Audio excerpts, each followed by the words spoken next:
జై శ్రీరామ్.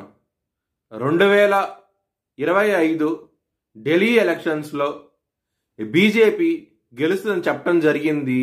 అది ఫిబ్రవరి 8వ తారీఖున ప్రూవన్ అయింది. ఆ వీడియో లింక్ అనేది డిస్క్రిప్షన్లో ఇవ్వడం జరుగుతోంది.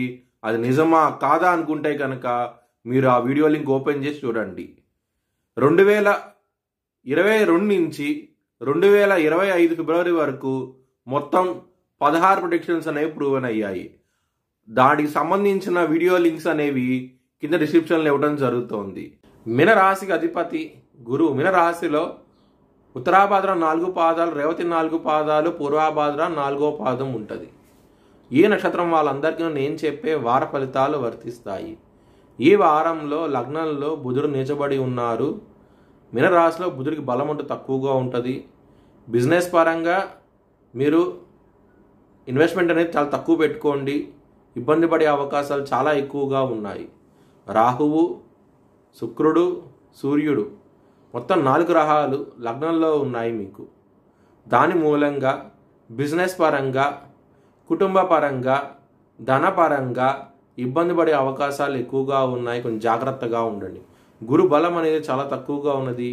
కెరియర్ పరంగా ఇబ్బంది పడే అవకాశం ఎక్కువగా ఉంటుంది. ప్రమోషన్స్ దగ్గర దాకా వచ్చి క్యాన్సిల్ అయ్యే అవకాశాలు ఎక్కువగా ఉన్నాయి ఈ వారంలో. ఎవరైనా సరే జాబ్ చేంజ్ అవ్వాలనుకుంటే కనుక ఈ వారం అనేది అంత అనుకూలంగా అయితే లేదు. మీకు ఇబ్బంది పడే అవకాశాలే ఎక్కువగా ఉన్నాయి.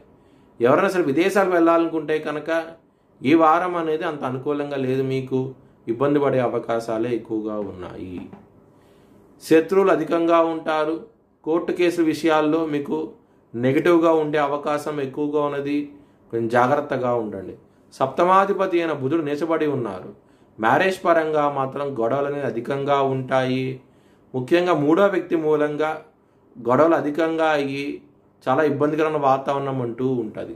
అష్టమాధిపతి అయిన శుక్రుడు లగ్నంలో ఉన్నారు. మరియు 3వ స్థానాధిపతి అయిన శుక్రుడు లగ్నంలో ఉన్నారు, ఉచ్చస్థితిలో ఉన్నారు. దాని మూలంగా మీకు కోర్టు కేసుల విషయాల్లో మాత్రం చాలా జాగ్రత్త వహించాలి. ఇబ్బంది పడే అవకాశం ఎక్కువగా ఉన్నది. హెల్త్ పరంగా కూడా కొంచెం జాగ్రత్తగా ఉండండి.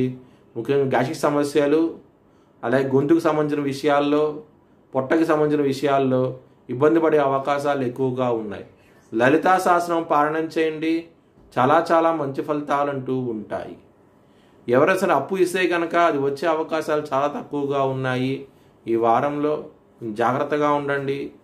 కాలభైరవ అష్టకాన్ని చదువుకోండి. మీకు చాలా చాలా మంచి ఫలితాలు అంటూ ఉంటాయి. మీ భవిష్యత్ వివరాల కోసమై హెచ్ఎల్ఎన్ జ్యోతిష్యాలను సంప్రదించండి.